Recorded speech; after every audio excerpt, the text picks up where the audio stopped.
Chers étudiants et bienvenue dans une autre vidéo pour aider les étudiants aux universités, que ce soit aux facultés des sciences et techniques ou bien aux facultés des sciences qui veulent préparer des concours post-DUG, c'est-à-dire après 2 années à l'université et qui veulent intégrer des écoles d'ingénieurs comme l'école Mohammedia des ingénieurs, EMI, l'ENPT et ainsi de suite.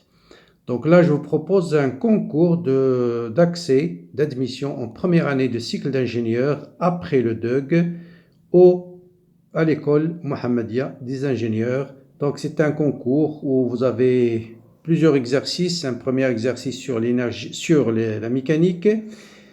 Un deuxième exercice aussi sur la mécanique, je pense. Voilà. Un troisième exercice, il est formé par 2 parties.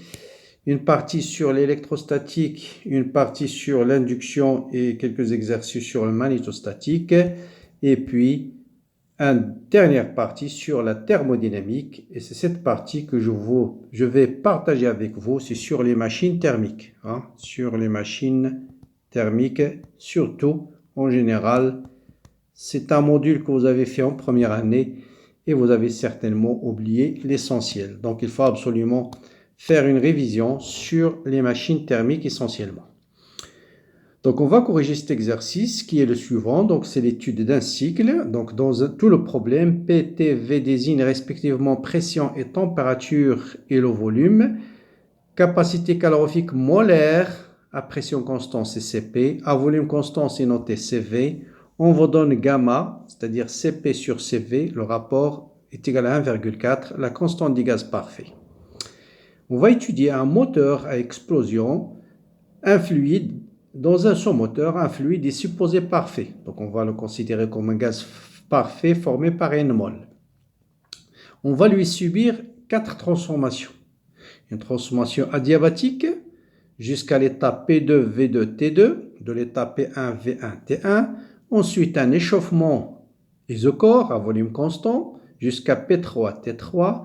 Ensuite, une détente adiabatique jusqu'à P4, T4. Et enfin, un refroidissement isochore jusqu'à T final. C'est-à-dire que le ramène à l'état initial. Première question classique, c'est représenter le cycle dans le diagramme PV, montrer la loi de Mayer, Cp moins Cv égale Nr dans le cas général, déterminer les quantités de chaleur échangées pendant chaque transformation, déterminer le rendement de ce cycle défini par le rapport entre le travail fourni par le cycle sur la chaleur reçue, donc le rendement, c'est ce qu'on gagne sur ce qu'on fournit, soit en fonction de T1, T2, T3 et T4, soit en fonction de gamma et de alpha. Alpha, c'est le rapport V1 sur V2. Ensuite, il y a quelques applications numériques. Calculer les températures T2 et T4, calculer le rendement du cycle, comparer ce rendement avec celui du cycle de Carnot, qui est formé par 2 adiabatiques et 2 isothermes, dont je vais rappeler l'essentiel à la fin de cette vidéo. Donc, pour vous aider à faire l'exercice, je vous rappelle, vous avez quelques vidéos sur la thermodynamique sur la chaîne et surtout, vous avez une vidéo dans laquelle je traite le travail, quantité de chaleur pour les 4 transformations et ça, c'est absolument à savoir, c'est-à-dire transformation adiabatique, isochore, isobar et isotherme.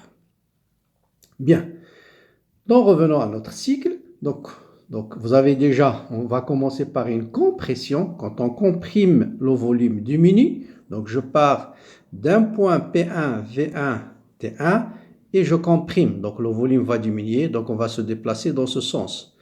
D'accord? Jusqu'à une pression, un point P2. Ensuite, vous avez une transformation isochore. Ensuite, vous avez une détente. Une détente, le volume augmente, adiabatique. Et enfin, une transformation isochore à volume constant. Donc voilà, donc vous avez un cycle moteur. Donc il est décrit dans le sens des aiguilles d'une montre.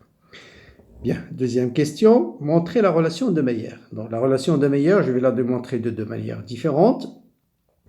Vous savez que la première loi du Joule vous donne la variation de l'énergie interne, c'est Cv dt, dans l'enthalpie, c'est Cp d de t. Or, H, c'est égal à U plus P fois V. Donc, vous faites la différentielle. D de H, c'est D de U plus D de P fois V. D de H, c'est CP dt. D de I, c'est CV dt. Et vous avez PV égale nRT. Donc, dérivée de PV, c'est nR d de t. Et donc, on arrive à CP moins CV égale à nR. Vous avez une autre façon de trouver la relation de Meyer.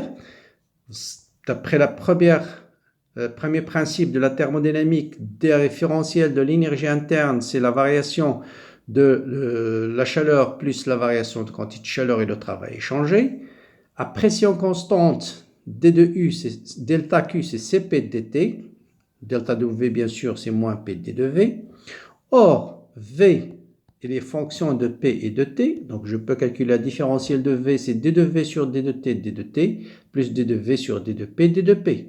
Si je travaille à pression constante, ce terme est égal à 0. Et donc, vous avez D de V est égal à D de V sur D de T. Donc, V, c'est nRT sur P. Donc, la différentielle de V par rapport à T, c'est nR sur P fois D de T. Donc, je remplace ce D de V là, ce terme dans cette expression. Et vous avez D de U, c'est CV dt, et D est égal à CP dt, et P de D de V n'est autre que NR D de T. Et donc, je retrouve CP moins CV égale à NR. Donc, vous avez deux façons de retrouver la relation de Meyer. Voilà. Bien.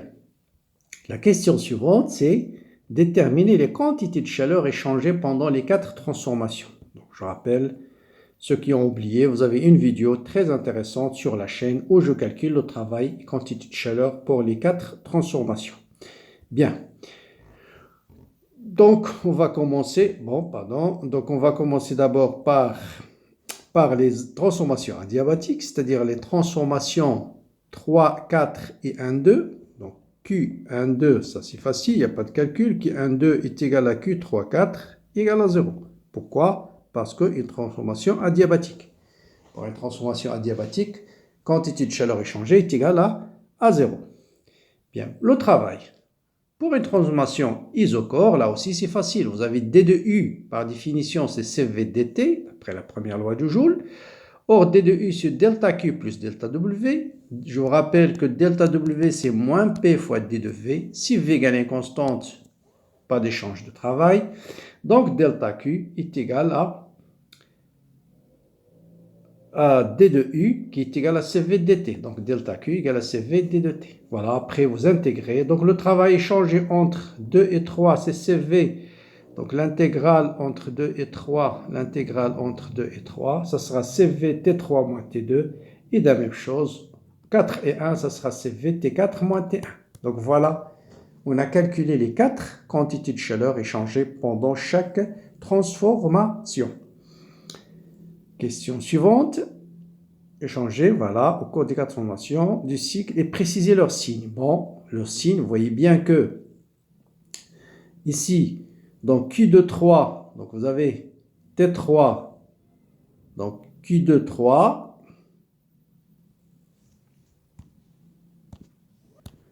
Donc là, on a échauffement, de la phase 2 jusqu'à VA3, et là, on a refroidissement. Donc vous avez T3 est supérieur à T2, et T4 est supérieur à T1. D'accord? T3 est supérieur à T2, donc ça c'est positif. Et T4 est supérieur à T1, donc ça aussi, il est positif.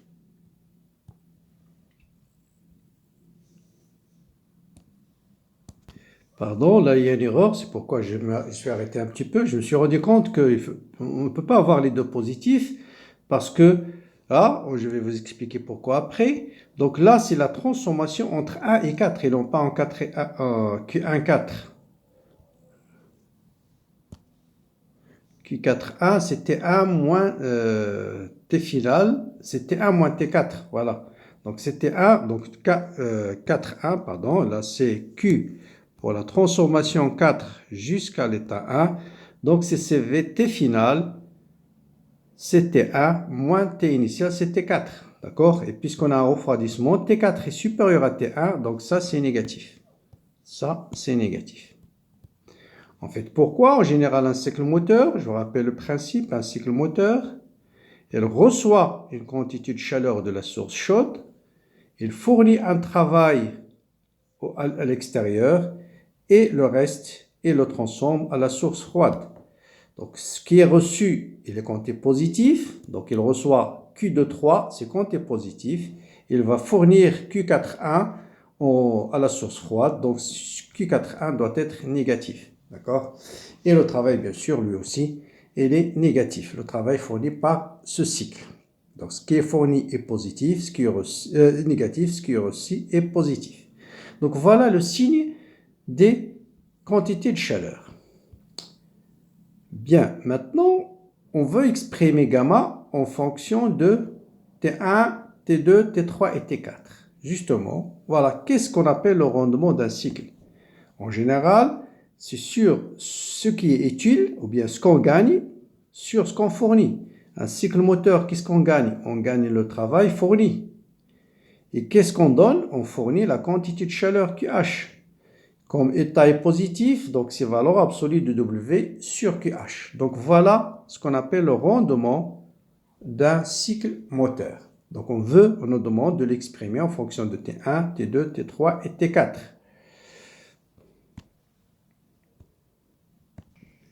Bien, donc voilà, le rendement c'est W sur QH. Pendant un cycle, la variation de l'énergie interne elle est nulle, delta U égale à 0. Delta I, c'est le travail total plus les quantités de chaleur échangées. Donc vous avez uniquement les quantités de chaleur pendant la transformation 1,3 et 1,4. Et W, c'est le travail total fourni par le moteur. Donc le rendement, le travail, ça sera moins Q de 3 plus Q 1,4 sur QH qui est moins Q de 3. Donc QH, c'est un... Donc, c'est moins W. Donc là, c'est moins W. Donc, le rendement, donc je répète, le rendement, c'est la valeur absolue de W sur QH. Mais W est négatif, donc c'est moins W sur QH. Or, W, c'est moins Q de 3 plus Q1,4. Avec le signe moins, c'est plus. Donc, voilà l'expression du rendement. Donc, vous voyez bien Q de 3 sur Q de 3, c'est 1. Q1,4 sur Q de 3, donc c'est 1 plus. Q1,4, c'est CVT1 moins T4. L'autre, c'est CVT3 moins T1. D'accord? Donc, ça vous donne T1 moins T4. Voilà l'expression. Donc là, on peut faire un signe moins et invertir les deux. Donc, T4 moins T1 sur T3 moins T2. Donc, voilà l'expression du rendement en fonction de T1, T2, T3 et T4. Bien, donc vous voyez là, tout simplement, il suffit de remplacer juste, savoir la définition du rendement. Hein, c'est ce qu'on gagne sur ce qu'on fournit et ça doit être positif. Donc il faut tenir compte du signe. Donc on gagne, on fournit un travail, donc il est négatif, donc c'est moins W, comme ça c'est positif, divisé par QH et le reçu, QH il est positif. Bien, question suivante. On nous dit d'exprimer ce rendement uniquement en fonction de alpha qui est V1 sur V2 et de gamma. Donc là, il y a un peu de calcul. Donc on va utiliser le fait que vous avez deux transformations adiabatiques. Donc je rappelle un peu le cycle, rapidement ici. Adiabatique, adiabatique, isochore. D'accord? Donc vous avez ici V1 et V2. V1 et V2. Bon. Qu'est-ce qu'on a? On a la transformation 1, 2, 3, 4. 1, 2 adiabatique. Ça veut dire quoi? Transformation adiabatique, TV à la puissance gamma égale une constante. Ça veut dire T1, V1 à la puissance gamma moins 1 est égal à T2, V2 à la puissance gamma moins 1. Vous avez ici la transformation T3, 4 est adiabatique. J'ai aussi T3 fois V3 à la puissance gamma moins 1 est égal à T4 fois V4 à la puissance gamma moins 1. Mais vous avez aussi V1 égale à V4 et V2 égale à V3. Donc V1 égale à V4 et V2 égale à V3. D'accord? Donc je peux faire le rapport. T1 sur T2 est égal à quoi? T2, donc ce sera V2 sur V1 à la puissance gamma moins 1, c'est-à-dire 1 sur alpha à la puissance gamma moins 1. T1 sur T2. Même chose, je peux calculer T4 sur T3 par exemple. Donc c'est V3 qui est égal à V2 sur V1. Donc la même chose, V2 sur V1 sur 1 sur alpha à la puissance gamma moins 1. Donc je peux calculer T4 moins T1 sur T3 moins T2 qui apparaît dans l'expression du rendement. Donc en remplaçant T4 par T3 fois 1 sur alpha à la puissance gamma moins 1, moins T1, c'est T2 fois 1 sur alpha à la puissance gamma moins 1, divisé par T3 moins T2. Vous voyez bien qu'en factorisant par 1 sur alpha à la puissance gamma moins 1, il va vous rester T3 moins T2 sur T3 moins T2. Donc directement, ce rendement, ce sera 1 moins 1 sur alpha à la puissance gamma moins 1. Voilà, j'ai exprimé le rendement uniquement en fonction de alpha et de gamma. C'est là où il y a un peu de calcul, mais souvent, il faut penser aux équations de l'adiabatique. Question suivante, comparer, calculer ce rendement, calculer la température T2 et T3, sachant que alpha égale à 8, P1 égale, V1 égale. Bon, là, vous avez plusieurs façons de faire ce calcul. Je ne sais pas si j'ai choisi la plus simple, mais vous pouvez choisir plusieurs méthodes. Il faut juste penser à la relation PV égale NRT et PV à la puissance gamma égale une constante. Avec ça, vous pouvez calculer toutes ces données. Donc, par exemple, je connais T1, P1, V1. Donc, vous avez P1, VA égale NRT1. À la limite, ça vous permet peut-être de calculer le nombre de moles et ça va faciliter. Sinon, vous savez que alpha égale à V1 sur V2. Donc, vous connaissez V1, donc je peux déduire tout de suite V2 d'abord. Ensuite, je connais P1, V1 à la puissance gamma égale à P2, V2 à la puissance gamma. Je connais V1, P2, V2. Donc, je peux calculer P2. Vous voyez. Ensuite, je connais T. Qu'est-ce que je connais encore? Bon, alors je vous laisse le soin. Je connais T1, donc je peux déterminer T2, puisque je connais P1 et P2. Je connais V1 et V2, donc je fais le rapport. T2 sur T1 égale à P2, V2 sur P1, V1. Donc T2 est égal à ça. Tout ça, c'est donné. Donc vous voyez, mais vous avez plusieurs façons de retrouver ces grandeurs-là. Ensuite, T3, là aussi, vous pouvez utiliser les relations des adiabatiques. T4, c'est T3 fois V2 sur V1 à la puissance gamma moins 1. Donc, je connais V2 sur V1, je connais T3, je peux déterminer T4. Donc là, c'est des questions faciles, il suffit de jouer avec la loi des gaz parfaits et les relations de l'adiabatique. Bien. Maintenant, la question intéressante, c'est comparer ce rendement avec calculer le rendement. D'abord, on va faire le calcul. Ensuite, on va le comparer avec celui du cycle de Carnot, qui est formé par deux adiabatiques et deux isothermes. Cycle de Carnot, je vous rappelle, c'est le cycle où le rendement d'une machine des thermes est maximal. Bien. Donc, d'abord, on va faire l'application numérique. On va calculer notre rendement, soit par cette méthode, on va le calculer par deux méthodes, soit, puisque je connais T1, comme ça permet de vérifier les valeurs numériques que j'ai fait. Donc 1 moins T4 moins T1 sur 3 moins T2, vous faites le calcul, je trouve 0,56. Ou bien, vous avez une façon plus simple, c'est 1 moins 1 sur alpha à la puissance gamma moins 1. Gamma moins 1, c'est 0,4, parce que 1,4. Donc 0,4, et ça vous donne exactement 0,56. Bien. Or, pour un cycle de Carnot, je rappelle, le rendement pour un cycle de Carnot, c'est 1 moins T moins sur T plus. T moins, c'est la température de l'isotherme froid, et T plus, c'est la température de l'isotherme chaud, la source chaude. Or, ici, on a T moins, c'est 300 Kelvin, T plus, c'est 900, ça donne 0,66. Donc, vous voyez bien que le rendement, il est plus petit que cycle de Carnot. Donc, voilà pour cet exercice. Maintenant, je vais ajouter un petit complément en rappelant ce que c'est que le cycle de Carnot, parce que c'est des choses de base qu'il faut connaître en thermodynamique. Donc, je rappelle, un cycle de Carnot, c'est un cycle réversible formé par deux isothermes et deux adiabatiques. Donc, adiabatique 4,1 et 2,3. Donc, je rappelle, on va prendre cycle de Carnot moteur. Ah, donc, ça, c'est l'isotherme, c'est la source chaude, QC. Autrement dit, c'est la température T+, et là, c'est la température T-. Rapidement, pour calculer les quantités de chaleur, le rendement de ce cycle, c'est facile. Donc, vous avez la transformation 1,2, c'est une transformation isotherme. Donc, la variation de l'énergie interne est nulle. QC plus W égale à 0. Or, QC, c'est l'intégrale. Donc, ça veut dire QC est égal à moins P, ou bien delta Q, c'est moins delta W, c'est-à-dire à P d de V. Donc, Q, c'est l'intégrale de P d de V. Ah, d'accord. Or, PV, pour isotherme, c'est une constante, c'est NRTC dans ce cas-là. Donc, ça sera NRTC ou bien T+, d'accord. C'est la température de l'isotherme. le système est en contact avec le thermostat ou bien avec la source chaude. Donc D2V sur V, j'intègre entre 1 et 2, ça vous donne NRTC log de V2 sur V1. Donc de même, pour la transformation isotherme 3,4, vous allez trouver NRT final, c'est-à-dire T-, là, ou bien T-, la température de la source froide, et V final sur V initial, c'est-à-dire V4 sur V3. Donc ça c'est... Et pour le cycle, la variation de l'énergie interne égale à 0. Donc W plus QC plus Q froid égale à 0 parce que Q4,1 égale à Q2,3 égale à 0. Ce sont des transformations adiabatiques. Donc le rendement, c'est ce qu'on gagne, W, sur ce qu'on perd.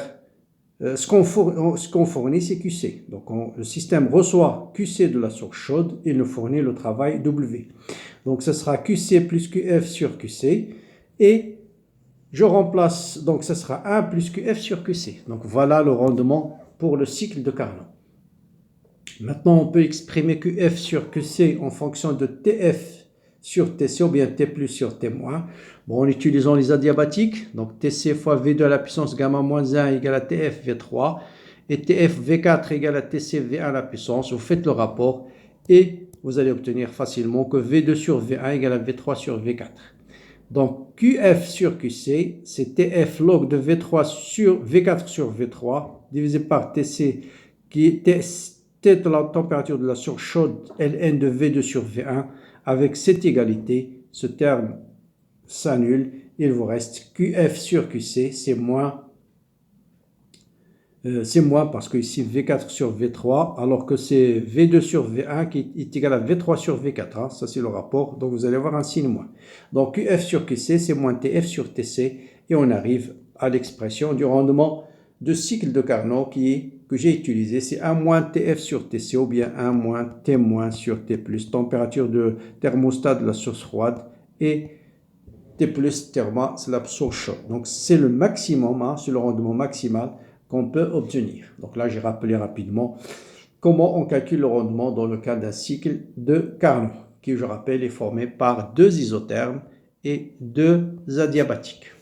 Donc voilà, pour cet exercice qui fait partie du concours de l'EMI 2016. Donc je l'ai rappelé parce que surtout, vous avez oublié un peu la thermodynamique et ça vous permet de réviser votre thermodynamique.